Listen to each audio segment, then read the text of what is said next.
వెలుగుమట్లలో మీకు ఈ రాష్ట్ర ప్రభుత్వం తీరని అన్యాయం చేసింది. ఆనాడు 1950వ దశకంలో ఇద్దరు పెద్ద మనుషులు 62 ఎకరాల వారి భూమిని, ప్రైవేట్ భూమిని మరి ప్రజలకి ఆ రోజు భూదాన్ బోర్డుకి అప్పచెప్పడం జరిగింది. భూదాన్ బోర్డు అంటేనే, భూదానం అంటేనే పేదలకి మరి వ్యవసాయానికి కానీ లేదా ఇల్లు కట్టుకునే దానికి కానీ ఇచ్చే భూమినే భూదాన భూమి అంటారు. మరి అలాంటి భూమి ఆ రోజు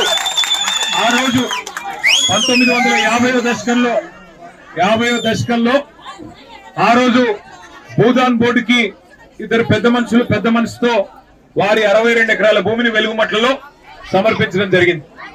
ఆ తర్వాత ఏ ఇబ్బంది లేకుండా అక్కడ మరి భూదాన్ బోర్డు ఆధీనంలోనే భూమి ఉన్నది. 2014వ సంవత్సరంలో ఆ రోజు భూదాన్ బోర్డు నుంచి మీకు 1895 మందికి మీకు అక్కడ 100 గజాల చొప్పున పట్టాలు భూదాన్ బోర్డు ఆంధ్రప్రదేశ్ ప్రభుత్వంలో ఆనాడు మీకు ఇవ్వడం జరిగింది. కాబట్టి వాళ్ళు ఎవడన్నా మీకు హక్కు లేదు, అవి పట్టాలు కాదు అంటే తప్పకుండా వారిది తప్పు అవుతుంది తప్ప మీది తప్పు కానే కాదు. మీకు పట్టాలు ఖచ్చితంగా ఉన్నాయి. ఆ పట్టాలు నేను చూసి ఉన్నాను. 1895 మందికి 2014వ సంవత్సరంలో ఏప్రిల్ మాసంలో ఆ రోజు ప్రభుత్వ ఆధీనంలో ఉండే పట్టాలు ఇచ్చింది. మైక్ బాగా లేదు, మీరు గోల చేస్తే మీకిన పడదు, నాకిన పడదు. వచ్చింది ఎందుకో కూడా మీకు నేను చెప్తా. రెండవది 2014 ఏప్రిల్ తర్వాత మరి మీకు ఎట్లా శక్తి ఉంటే అట్లా మీరందరూ ఎవరి శక్తి మేరకు వాళ్ళు, అయ్యా నువ్వు మాట్లాడు స్వామి, ఈయన ఆపేయండి. ఎవరి శక్తి మేరకు వారు ఆ రోజు ఇప్పుడే అక్కడి నుంచి వస్తా ఉన్నా నేను, మీ కాలనీ నుంచే. అక్కడ ఒక తమ్ముడు చెప్పాడు, అన్న నేను హమాలి పని చేసుకుంటాను, మా భార్య దగ్గర ఉండే బంగారం తీసుకుని సంవత్సరం కూడా కాలేదు తాకట్టు పెట్టి 7 లక్షల రూపాయలు ఖర్చు పెట్టి ఇల్లు కట్టినా అన్న, ఇప్పుడు నేను ఎవరికి చెప్పుకోవాలా? తమ్ముడు ఏడుస్తా ఉన్నాడు. జాలిమి అని చెప్పి ఇంకో సోదరుడు, అన్న నేను 12 ఏళ్ళ నుంచి ఇక్కడే ఉన్నా, మరి దాదాపు 12 లక్షల రూపాయలు ఖర్చు పెట్టి కట్టినా, నా పిల్లలు, నా భార్య, నా కుటుంబం మొత్తం రోడ్డున పడింది ఈ దుర్మార్గమైన ప్రభుత్వం చేయబట్టి అని ఆయన ఏడుస్తా ఉన్నాడు. ఎర్రయ్య గారని పెద్ద మనిషి, ఆయన్ని కలిసిన ఆయన చెప్తున్నాడు, ఇందులో ఏ రకమైన ఇబ్బందులు లేని భూమిది, మాకు కోర్టు ఆర్డర్లు ఉన్నాయి, భూదాన్ పట్టా ఉంది, మేము ఇక్కడ కొంతమంది మేము ఎలక్ట్రిసిటీ కోసం, కరెంటు కోసం దరఖాస్తులు పెట్టుకున్నాము, మేము ఇంటి పన్ను కూడా కొంతమంది కడుతున్నాము, ఇంటి నెంబర్లు కూడా చివరి దాకా వచ్చి ఆగింది. గతంలో మీ ప్రభుత్వం ఉన్నప్పుడు మమ్మల్ని ఇక్కడ ఎవరు డిస్టర్బ్ చేయలేదు, ఎవరు పక్కన కలెక్టరేట్ కట్టినా కేసీఆర్ గారు స్వయంగా వచ్చి అక్కడ మీటింగ్ పెట్టినా మమ్మల్ని ఎన్నడూ చీమకు చేసిన హాని కూడా చేయలేదు, మమ్మల్ని కాపాడుకున్నాడు తప్ప అన్యాయం చేయలేదు.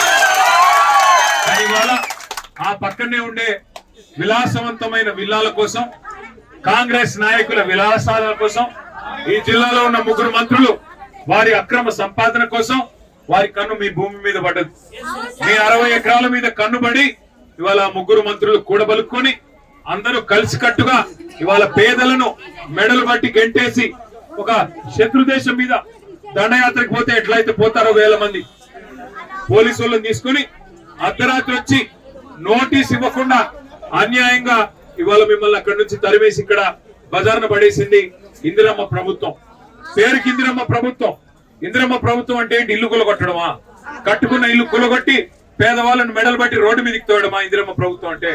ఇందిరమ్మ ప్రభుత్వం అంటే ఇంటర్మీడియట్ చదువుతున్న పిల్లలు, ఇవాళ ఎంతో మంది పిల్లలు అక్కడ ఉన్నారు, చదువుకోవాల్సిన పిల్లలు, వాళ్ళని రోడ్డు మీద వేసి చదువు లేకుండా చేసి వాళ్ళ నోట్లో మట్టి కొట్టి ఇవాళ మీ అందరినీ బజార్లోకి తోసింది ఈ ప్రభుత్వం. వాళ్ళు అంటున్నారంట మంత్రులు, ఇవి అక్రమమైన పట్టాలు, ఇవి సక్రమమైన కావు అంటున్నారంట. అక్రమమైన మీ పట్టాలు కాదు, సక్రమమైన మీ పట్టాలు. కానీ అక్రమమైన బుద్ధి, చండాలపు బుద్ధి, పేదల నోటికాడి బుక్కలాక్కునే బుద్ధి ఈ దుర్మార్గమైన మీ 3 మంత్రులకు తప్ప మీది కానీ కాదు. మీరు భయపడమాకండి, మీరెవరు భయపడవద్దు. ఒక్క మాట కేసీఆర్ గారు చెప్పమన్నారు మీకు, అది చెప్పడానికి నేను, అజయ్ అన్న, రవణ, మదన్న అందరం కూడా వచ్చాం. కేసీఆర్ సార్ చెప్పమన్నాడు మీకు, ఇంకొక 2 ఏళ్లలో మళ్ళీ 2 నెలల్లో మీ దయతో మీ దీవెనతో మళ్ళీ సార్ ముఖ్యమంత్రి అవుతాడు, పేదవాళ్ళ ఆశీర్వాదంతో అవుతాడు. మీరు అప్పటిదాకా ఎదురు చూసే పని కూడా లేదు. మీరు అప్పటిదాకా ఎదురు చూడండి కూడా నేను చెప్పట్లేదు. మేము మీ తరఫున మిమ్మల్ని ఎక్కడి నుంచి అయితే గెంటేశారో మీకు అక్కడే ఇల్లు కట్టించాలని, మీకు అక్కడే క్రమబద్ధం చేయాలని మీకోసం శాసనసభలో శాసన మండలిలో కానీ మీ మంత్రులు మాయగాళ్ళు, 3 మంత్రులు కూడా మాయ చేస్తారు. లేదు మీ జిల్లా మంత్రులు, మీ మంత్రులు కాదు కానీ మాయగాళ్ళు 3 మీ జిల్లా వాళ్ళు. మళ్ళీ రేపు మళ్ళీ మీ మధ్యన చిచ్చు పెడతారు.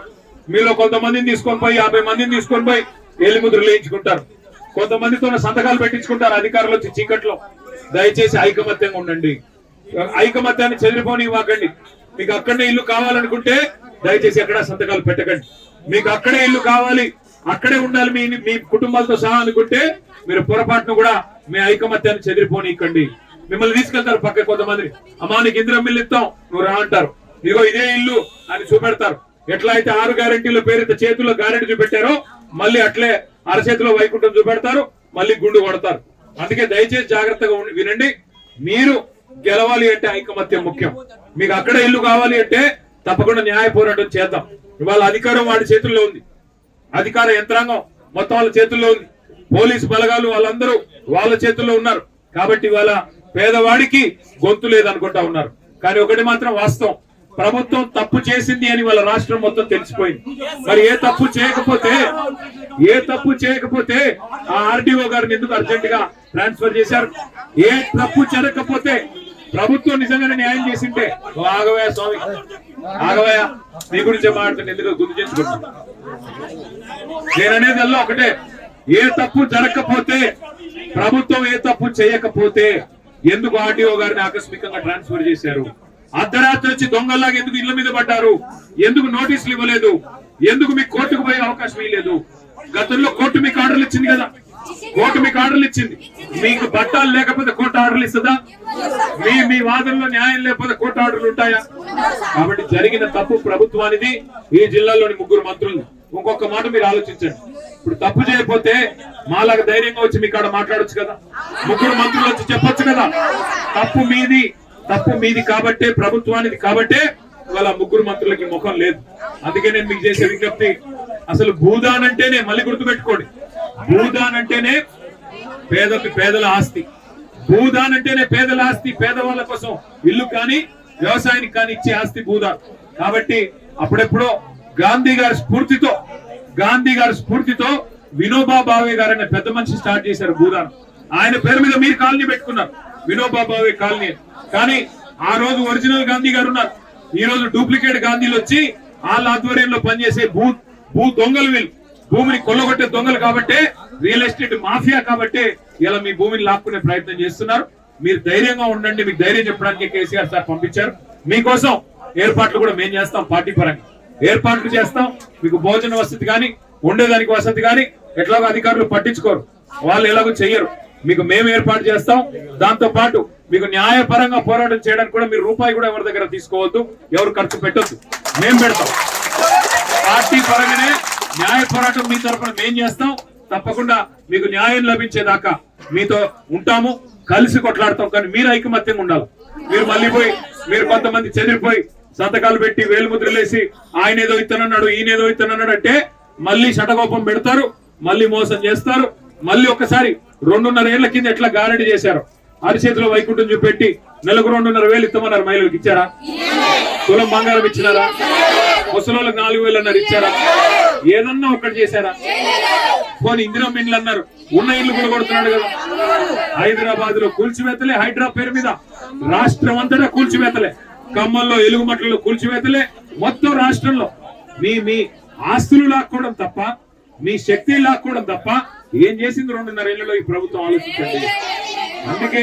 అందుకే దండం పెట్టి చెప్తున్నా, మీరు ఐకమత్యంగా ఉంటే మేము మీకు సాయం చేయగలుగుతాం. మీరు ఐకమత్యంగా ఉంటే మేము మీకు సాయం చేయగలుగుతాం. మీకు ఇక్కడ ఇవాళ ఉదయం కూడా కొన్ని పార్టీల వాళ్ళు వచ్చారు.